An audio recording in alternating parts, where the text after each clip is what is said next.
केरल के मशहूर hill station Munnar में इस बार ठंड तो है ही, लेकिन उससे ज्यादा गर्म है वहां के पंचायत चुनाव। वजह भी उतनी ही दिलचस्प। यहाँ के नलथानी वार्ड में बीजेपी की उम्मीदवार का नाम है सोनिया गांधी। जी हाँ, चौंक गए ना आप। ये कांग्रेस वाली सोनिया गांधी नहीं, बल्कि मुन्नार की 34 साल की एक स्थानीय महिला हैं, जिनका नाम उनके पिता ने कांग्रेस नेत्री सोनिया गांधी से प्रेरित होकर रखा था। केरल में स्थानीय निकाय चुनाव 2 फेज में हैं। इसके लिए वोटिंग 9 और 11 दिसंबर को होगी।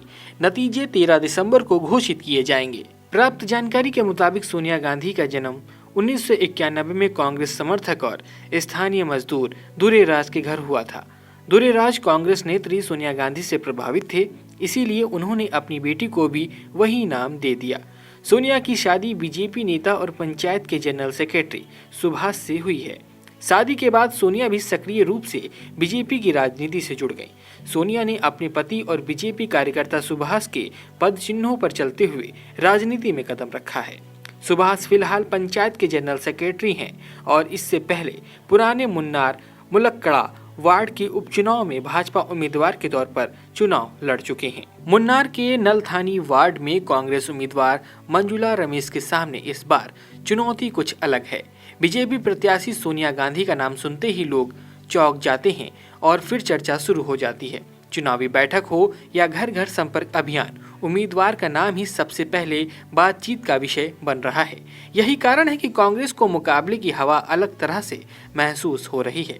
राजनीतिक विश्लेषकों का मानना है कि यह नाम वोटिंग पैटर्न को कितना प्रभावित करेगा, कहना अभी मुश्किल है। लेकिन यह साफ है कि यह केवल एक सामान्य स्थानीय चुनाव नहीं, बल्कि एक ऐसा संयोग है जिसने मुन्नार की राजनीति को राज्य भर में चर्चा का विषय बना दिया है। केरल में स्थानीय निकाय चुनाव 2 चरणों में हो रहे हैं। मतदान 9 और 11 दिसंबर को होगा, जबकि नतीजे 13 दिसंबर को घोषित किए जाएंगे। विधानसभा चुनाव से ठीक पहले हो रहे ये चुनाव सेमीफाइनल माने जा रहे हैं, इसीलिए राजनीतिक दलों की प्रतिष्ठा भी दांव पर लगी है। कांग्रेस इन निकाय चुनाव में अच्छा प्रदर्शन करना चाहती है ताकि आने वाले विधानसभा चुनाव में सत्तारूढ़ एलडीएफ पर मनोवैज्ञानिक दबाव बनाया जा सके।